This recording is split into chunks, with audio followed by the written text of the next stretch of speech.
Mali is sitting on the other side of the world. I am in Pakistan. She is in the United States of America. And together, we are not only uniting our cultures, but the life of Mali and Sister Zeph is a proof that no matter how far we are, if we have shared vision, we can do wonders together.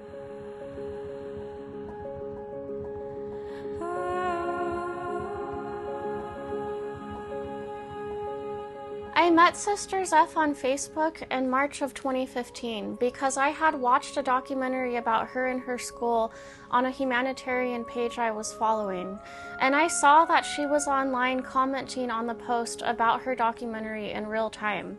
I reached out to her on Facebook Messenger because I was amazed that this woman in this village in Pakistan was so connected on social media.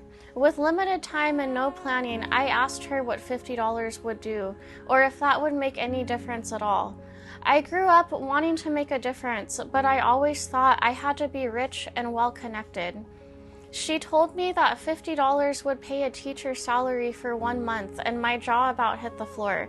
The next day, before I left on my trip, I sent her $50 via Western Union, and from there, we developed a really close connection and working relationship fast. We are supporting homeless and orphans. We are helping widows who otherwise have no hope to support themselves and their children. We are also teaching free skills to women, to the rural women who have no opportunity to be empowered financially.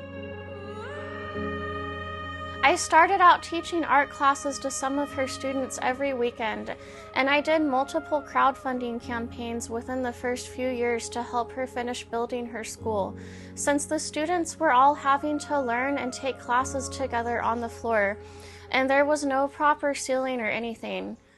It's not easy, It takes a lot of financial support to do all these things. 1 year after meeting her, I flew to Pakistan in March of 2016, just several days after a suicide bomber killed himself and about 70 women and children in a park in Lahore. It was all over international news, and many people begged me not to go. Even Sister Zeph was telling me not to come. I listened to my heart and went anyways. At some point, it became impossible for me to keep doing all this work.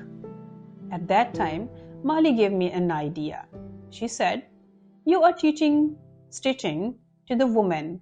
Why don't you give them an opportunity to start making money by selling these clothes?" I realized on these trips that I loved Pakistani textiles. Women go to her vocational training school to get free training for stitching, beauty parlor, computer, IT training, and more.